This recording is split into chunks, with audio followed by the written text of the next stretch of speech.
Mes chers Africains, recevez une fois de plus nos sincères salutations. Jeudi 4 janvier 2024. Beaucoup nous ont interpellés sur cette situation de géopolitique internationale pour savoir concrètement qu'est-ce qui se passe entre l'Israël et la Palestine. Quand nous parlons de la Palestine, nous savons que la Palestine est désormais scindée en deux. Une partie qu'on appelle la Cisjordanie qui est adossée à la Jordanie, une autre partie qu'on appelle la bande de Gaza, largeur 6 à 12 mètres, longueur 6 à 12 km, longueur 40 à 41 km. C'est cette petite bande de terre qu'on appelle la bande de Gaza. Et cette bande est adossée bien sûr à la mer Méditerranée qui est juste derrière. De l'autre côté, nous avons l'Israël et puis l'Égypte à sa frontière sud. Plus de 22 000 morts. Plusieurs des milliers d'enfants, des milliers de femmes tuées, ou je ne sais pas comment on va dire, ont perdu la vie dans cette guerre. Plus d'1 million de déplacés, parce que la bande de Gaza en soi compte plus de 2 millions d'habitants. C'est une petite bande de terre densément peuplée. Et dans ça, les bombardements sont très intenses. La guerre, elle est très violente. Qu'est-ce qui a mis le feu à la poudre? Une opération militaire du Hamas. De l'autre côté de la frontière occupée, c'est-à-dire du côté de l'Israël. C'est cette opération qui a mis réellement le feu à la poudre. Qu'est-ce qui se passe? Où est-ce que nous en sommes? L'Israël a décidé de retirer des milliers d'hommes. Pourquoi? Parce qu'entre-temps, la guerre, elle coûte très cher. Les États-Unis qui sont derrière l'Israël sont engagés sur beaucoup de fronts. L'Ukraine peine à mobiliser aujourd'hui des ressources. Comment continuer à supporter deux foyers ardents de tension? C'est pourquoi de l'autre côté, vous voyez l'Ukraine, la Russie en train de contre-attaquer. Et du côté de l'Israël, les gens du Hamas ont lancé déjà plus de 20 000 roquettes sur des villes israéliennes. Or, pour intercepter chacune des roquettes, chaque missile que l'Israël doit tirer à partir du système de la technologie qu'on appelle dôme de fer, chaque roquette tirée coûte plus de 50 000 $. Là, c'est très coûteux pour l'Israël. Vous avez aussi le front nord, c'est-à-dire les Hezbollah, à partir du territoire libanais qui est en train de s'apprendre au nord de l'Israël. Là encore, il faut mobiliser plus de missiles encore pour l'Israël, afin de se défendre et essayer de contre-attaquer. Une telle guerre est-elle soutenable sur la moindre durée avec tous ces hommes qui ont été mobilisés? Parce que beaucoup de ces hommes ont abandonné leur travail. L'État doit payer encore, doit payer davantage, verser des primes. Tout ça, c'est coûteux.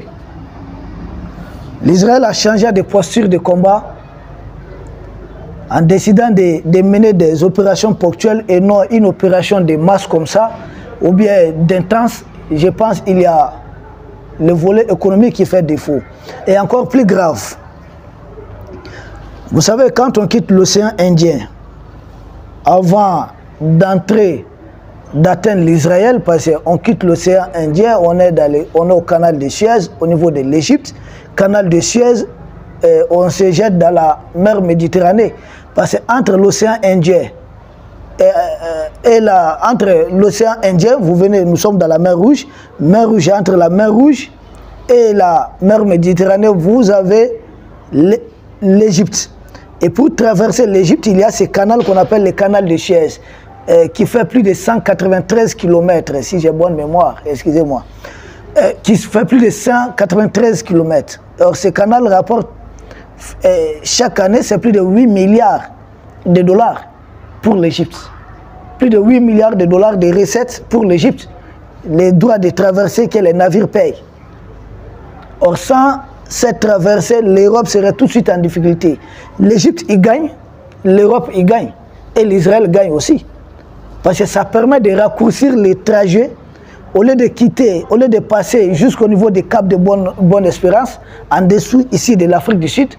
Donc il y a juste un raccourci entre l'océan, la mer Rouge et la mer Méditerranée. Et ce passage, ça rapporte beaucoup à l'Égypte.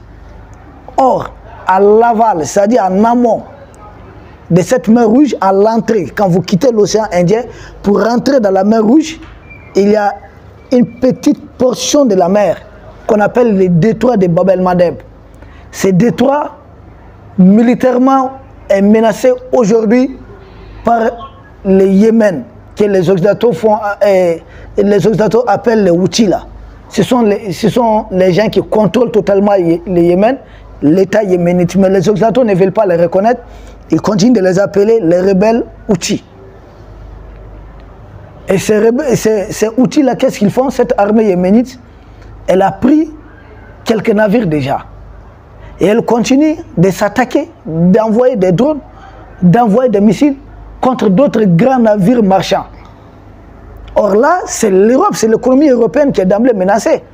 Et là, c'est l'économie égyptienne aussi qui est d'emblée menacée. Parce que les navires vont éviter ces chemins. Or, si les navires évitent ces chemins, c'est des manques à gagner pour l'Égypte, qui a fait, depuis la chute de Mohamed Morsi, fermer les points de passage entre elle et la bande de Gaza. C'est pourquoi les Gazaouis sont en train de se balader dans cette bande sans pouvoir aller ailleurs. L'Égypte dit qu'il n'y a pas question que ces populations se déplacent. Donc cette histoire, ce n'est nullement une question de religion. Et ces gens-là qu'on dit être à la solde des Iraniens, les rebelles, les Yéménites, continuent d'attaquer plusieurs navires. Et les Américains ont coulé 3 de leurs navires récemment, 3 petits bateaux. Plus de 10 Yéménites, en tout cas, ont péri lors de cette opération. C'est des manques à gagner. Les Occidentaux parlent de plus de 12% du commerce mondial qui passe par là-bas. Non, pour nous, ça dépasse les 20%. Et c'est l'économie européenne qui est menacée à travers ça. Et la première revendication de ces Yéménites, c'était quoi? Que l'aide alimentaire doit entrer dans la bande de Gaza, que les Palestiniens doivent manger, ils doivent boire de l'eau. Et science tenante, les Israéliens ont ouvert un point de passage entre l'Israël et la bande de Gaza. Puisqu'ils ont continué à mettre la pression, l'Israël décide finalement de rapatrier le gros nombre de ses militaires, parce que selon nous, le vrai objectif, c'est de faire déplacer les populations de la bande de Gaza. Et là, l'Arabie Saoudite, l'Égypte disent non. Parce que ces populations sont déplacées. Et il y a un marché de gaz très important qui a été négocié entre les Palestiniens du Hamas, l'Égypte et l'Israël, qui doit remporter plus de 800 millions de dollars au Hamas chaque année. Or, jusque-là, les Qataris financent les Hamas, en tout cas tous les Palestiniens, à plus de 360 millions de dollars. Donc ça ne vaut pas les 800 millions de dollars que les Palestiniens pourront gagner eux-mêmes à partir de ces gisements de gaz qui ne se trouvent qu'à 30 km des côtes de la Palestine. Donc c'est tout sauf une question de religion. C'est du business. C'est le marché du gaz. Est-ce que les Qataris n'avaient pas intérêt à ce qui est à perdre leur influence sur les Palestiniens? Ils ont peut-être manipulé les Hamas à mener cette opération du 7 octobre. Pour moi, c'est la grande interrogation. Tous les analystes vont se poser les mêmes questions. Est-ce l'Égypte, qui devait gagner 45% de sa part, ne veut pas que l'Israël bénéficie de 27,5%? Quelqu'un regarde sa part de ces 3 pays qui ont décidé de se partager. Et plus grave, est-ce que l'Israël veut faire déplacer les populations de la Palestine et de la bande de Gaza, s'approprier de la bande de Gaza et ainsi prendre, en tout cas que l'Israël exploite seul tous ces gaz-là le long de la bande côtière avec Gaza? En géopolitique, il y a beaucoup de questionnements. Nous avons il y a un autre point au-delà de tout ça, c'est que l'Égypte ne va pas accepter que la population de la bande de Gaza se déplace, quelles qu'en soient les bombes qui vont tomber. Parce que l'Israël n'a jamais renoncé à son projet du canal Ben Gourion. Jamais. Un canal, même si ça dépasse, c'est à peu près 292 km, un canal aussi à travers ce qu'on appelle le golfe d'Aqaba, et une partie de la mer Rouge qui doit aussi se jeter à la Méditerranée, qui sera beaucoup plus long que le canal de Suez, mais qui va concurrencer fortement le canal de Suez. Or, le canal de Suez, au-delà de l'économie, au-delà de la fortune, ça offre en tout cas une position stratégique à l'Égypte qui boxe avec les grands. Est-ce que l'Égypte va accepter que l'Israël fabrique son canal qu'on appelle Ben Gourion, qui est le premier dirigeant de l'Israël à partir de 1948? Est-ce que l'Égypte va accepter de se faire concurrencer par ce canal israélien? Nous pensons évidemment, c'est non. Et l'Iran dans tout ça, c'est quoi sa position? Quel serait l'intérêt de l'Iran dans ça? Est-ce que l'Iran a intérêt que l'Israël, son ennemi juré, s'offre plus de 800 millions de dollars en gaz palestinien chaque année? Est-ce que l'Iran a cet intérêt?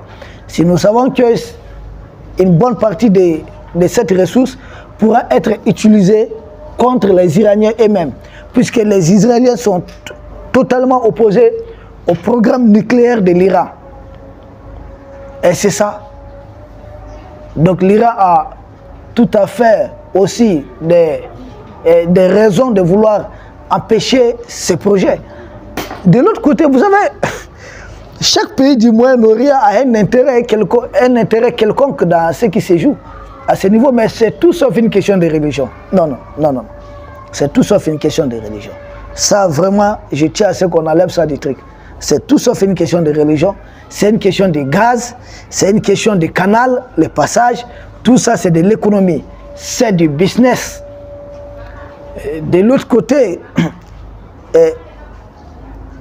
vous avez des pays comme la Syrie, et aussi ils n'ont pas intérêt, tout comme les Hezbollah du côté du Liban, n'ont pas intérêt à voir l'Israël aussi s'approprier de ces gaz palestiniens. Parce que plus vous faites de l'argent, plus vous faites trembler vos ennemis. Or les Iraniens, dans leur course, dans l'enrichissement de leur nucléaire, ils sont à plus de 60%. Hein. Nous ne savons pas ce qu'il y a dedans concrètement, mais les experts occidentaux eux-mêmes disent que les Iraniens sont à quelques semaines de pouvoir produire la bombe atomique.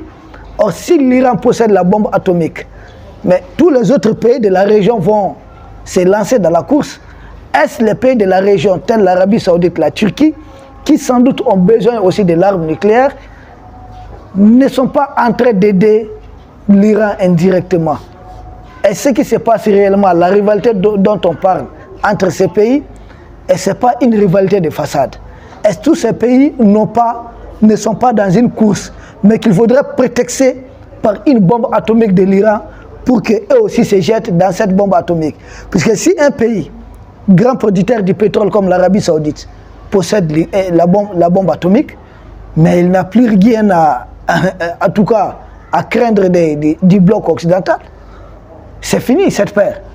Et de l'autre côté, un pays comme la Turquie, bien qu'il ait des armes nucléaires des Américains stockées là-bas en partie, qui se veut une grande puissance et puis leader du monde musulman, et qui a gouverné la Palestine par le passé, parce que tout ça relevait de l'Empire ottoman. Les Turcs n'ont jamais renoncé à de telles ambitions. Est-ce que les Turcs vont accepter que l'Israël mette la Palestine en coupe réglée? La réponse évidemment c'est non. Les Turcs sont une puissance sous-régionale qui tient toujours à leur ambition de ce qu'on appelle l'Empire ottoman. Ce n'est pas gratuit qu'ils ont été là, qu'ils ont aidé l'Azerbaïdjan dans sa guerre contre l'Arménie au niveau de ce qu'on appelle le Haut-Karabakh, qui en réalité est un territoire azerbaïdjanais qui a été annexé injustement par les Arméniens, mais à travers la bénédiction des Occidentaux. Donc dans ce qui se passe entre l'Israël et la Palestine, c'est tout sauf une question de religion, c'est une guerre de territoire, c'est une guerre économique, et il y a des velléités géopolitiques pour des raisons peut-être historiques pour certains, des raisons économiques et géoéconomiques pour d'autres. Chaque pays engagé dans cette question a son intérêt. Et sans oublier que le Hamas est une fabrication de l'Israël. C'est l'Israël qui a fabriqué le Hamas pour concurrencer le Fatah, notamment l'Organisation de libération de Palestine, à l'époque Yasser Arafat, pour essayer de les fragiliser pour qu'il n'y ait pas d'État palestinien à côté. Puisqu'un État palestinien veut dire quoi? Ça veut dire donner le contrôle de ce qu'on appelle ZEE, zone économique exclusive, d'une bonne partie de la mer Méditerranée aux Palestiniens. C'est faire développer la Palestine, octroyer à la Palestine le droit d'avoir une armée pour se défendre. Et une armée, ça veut dire quoi? Des systèmes de défense anti-aériens pour se protéger des bombardements. Des avions de combat. Mais l'Israël permettra, au nom de quoi? L'Israël que vous connaissez doit permettre que les Palestiniens puissent se doter d'une armée, c'est-à-dire avec des avions de combat, des systèmes de défense anti-aérienne, mais ils ne vont pas le faire. Donc, cette histoire des deux États, une capitale, tout le monde se ment, tout le monde. On sait que les Israéliens ne voudront jamais de cette question. Nous savons aussi que les Palestiniens même le savent. C'est pourquoi, au niveau, le Fatah ne commande pas assez. Parce que peut-être il a été promis au Fatah qu'il va remplacer, qu'il va diriger la bande de Gaza après les Hamas. Il y a beaucoup de choses à dire. J'ai essayé peut-être d'être beaucoup plus bref. Je vous remercie.